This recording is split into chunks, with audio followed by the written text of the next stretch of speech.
Yes, guys. Yes, people. Welcome back. Welcome back to another transfer video. Welcome back to the channel. Big up to every single one of you. We've got more transfer news, and I'm not doing a live stream for this one because we've already got Capital Conflict lined up in just under 2 hours, or I think just under 2 hours, or whenever this video drops. So keep a lookout for that. The link is going to be down in the description below to take you straight over to Capital Conflict after this video, where we're going to be breaking down everybody's fixture list and all of the latest transfer news regarding London's finest and the rest of the other scrubs in London. But big up to every single one of you.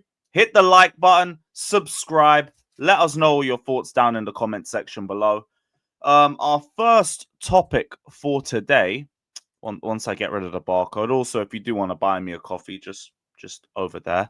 But we're going to take it down just for the sake of this video. So we have Jao Pedro as one of the targets on our shortlist for this summer. This is the big topic of today. He is highly appreciated. Initial contacts have taken place to be informed on the situation regarding Jao Pedro, because Newcastle also have heavy links to him as well. We did also get an update an hour ago, or an hour or two ago, from Andre Hernan from Colunista. I think that's the thing he works for. And Ulo Sport Espanol, I'm guessing. Two journalists from two different publications, saying Chelsea and Newcastle will compete for the signing of Jao Pedro from Brighton. Both teams are preparing offers for the window. Now, a lot of people are going to talk about this being like a big bomber or anything. The first thing I want to say is that we have known about Jao Pedro and Chelsea's interest in Jao Pedro for the best part of a month or two. Because I remember back in May the 23rd, this dropped. Breaking news. Chelsea have started negotiations with Brighton to sign Jao Pedro and have signalled an offer of 50 million. Chelsea want it done in time for the Club World Cup, and like in typical fashion, we've left it late. Standard Chelsea and all of that. But this is just to let you guys know the links have always been there. They've always been there. We've heard about from The Athletic. They even touched on it a few days ago that he was one of the forwards that we were looking at in terms of the versatile profile, the Swiss Army knife forward that we were looking for, aka basically the replacement for João Felix and Nkunku. Now, I've already said with Jao Pedro, I'm fine with us signing him as long as he wasn't the only striker we got. And we got Liam Delap in, and he's going to be the one that's competing with Nicholas Jackson, and I'm fine with that. Because I do not want Jao Pedro leading the line for this football club. I don't want that. This brother's got less output than Nicholas Jackson, and we're trying to improve on Nicholas Jackson. We don't need that. But that doesn't mean he's a bad player. He's very technical. He's very creative. He's smart with the ball. He's got good dribbling. He's got a little bit of shithousery in him, which, you know, we're always going to appreciate as Chelsea fans.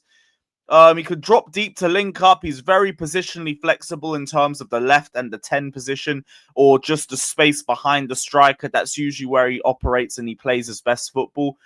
And I'm fine with him in that sort of role because he is creative. He is a good dribbler.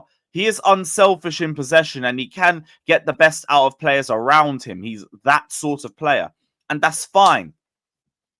That is absolutely fine by me. And he's also coming as a lot cheaper than the likes of Ekatike, who we're looking at for the exact same sort of role, but he's never, ever played regularly in the left-hand side position. I think he's mostly played as the second striker, whereas Jao Pedro has had a lot of flexibility in a variation of different roles for Brighton, and also comes with the Premier League experience as well. Like, he's been willing to join Chelsea. I think this was dropped just before the Nottingham Forest game, or just after. But either way, the fact that we were looking at this guy so soon towards the end of the season said to me that he was interested in joining us regardless of UCL. Now, Both Chelsea and Newcastle have UCL, which is why it seems to just come down to both of us. So as long as it doesn't go above 50 million, I won't feel like we've been ripped off too much for this one. Because there is still promise in him. He will get the best out of players around him. All in all, I think it would be a decent move for Chelsea. But there hasn't been any real movement on this. That's the main point that I wanted to make with Jao Pedro to Chelsea. There's been barely any movement. We've already spoken to Brighton. Fabrizio even saying that we have spoken to Brighton today and we've had initial contacts. It's just straight waffle. It's absolute waffle. We already had those contacts ages ago. Ages ago. But yeah, big up to every single one of you. Let us know your thoughts on Jao Pedro to Chelsea down in the comment section below. Just wanted to quickly touch on Chelsea's fixtures this season as well. Because I never got well, I'm going to have the chance to do it later, but I'd rather just go for it quickly with you guys here too. But looking through our fixtures, I'm relatively happy. Relatively happy. You know the big saying, you play everybody twice, so it doesn't really matter too much. But with the Club World Cup, the start of the season matters a lot to me. It matters a lot. I did not want us having any brazy starts this season, facing hella big six teams like what Arsenal have to deal with their first 6 games, because that is nuts. They got Man United away, Liverpool away, City at home, Newcastle away, all in their first 6. They are done out. They are finished. With us, we start at home to Crystal Palace. Cool. No problems there. West Ham away, second game of the season. Always a tricky away day. But if you're going to ask me what away game I'd take, I don't mind that compared to a lot of the other options that we could have had. Our first big 6 away is at Old Trafford, which is not really a nice hunting ground for us. But you look at the fixtures that we're dealing with when we're just getting back to the Premier League and the players might not be at full sharpness. They might not be completely ready for the start of the campaign. It is a little bit tricky. Crystal Palace at home, Fulham at home, West Ham away, Brentford away. But they're more doable. They're doable. So I don't really have too many complaints with this one. Brighton at home, we usually do well at home against them. Then we have Liverpool at home at the start of October. And by then, the team should be all ready and set for the start of the Premier League campaign. It's mainly just about getting us through August. And while Palace will be a test, we did bop them off the park in both games last season. Both games. And we just didn't kill them off. West Ham away, same energy. Fulham at home, we got done in the second half. But it's fine. The run-in, not great.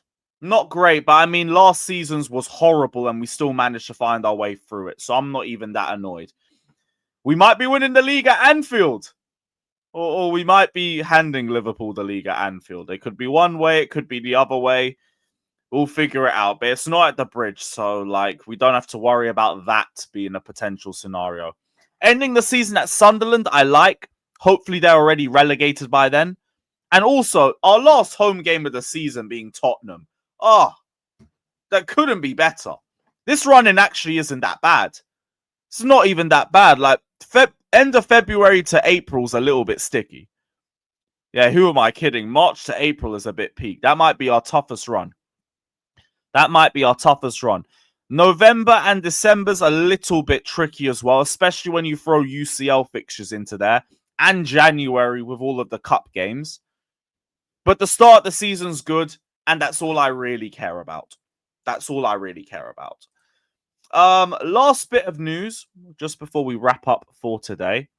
We have another update on Jamie Gittens. And it looks like we're about to drop another bid for him. I don't know why. I don't know why.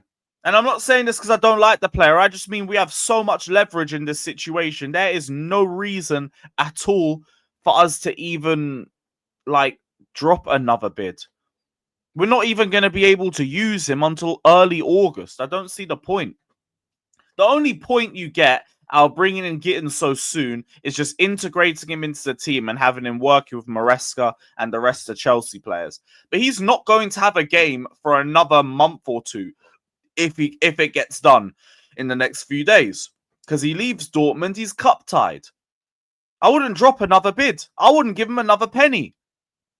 We can't register him for the Club World Cup. There's no point. He wants to leave us. He's ignoring it. He wants to leave Dortmund. He's ignoring everyone else because he wants to join the Gargantuan Blues. I would just wait. I wouldn't offer another penny for Gittens. If you want to bring him, bring him. I'm not going to complain about it. Well, not too much, depending on how much you spend on him. But you don't need to drop another bid. You don't. You really don't. But hey, whatever, man. Whatever. We'll see what happens with this saga. We'll see what happens with this saga. I've already said Malik Fofana, Gittens, they both come with their own pros and their own cons. Neither of them are needle movers. You have to let them see if they move the needle at Chelsea. And that's it. But yeah, big up every single one of you that's locked in. Let us know all your thoughts down in the comment section below. Don't forget to like and subscribe. We will be back live at 6 p.m. for Capital Conflict. Be there or, I don't know, be a gooner or something. Big up everybody. Like, subscribe. Let us know all your thoughts down in the comment section below. Up the Chelsea. Up the Chelsea.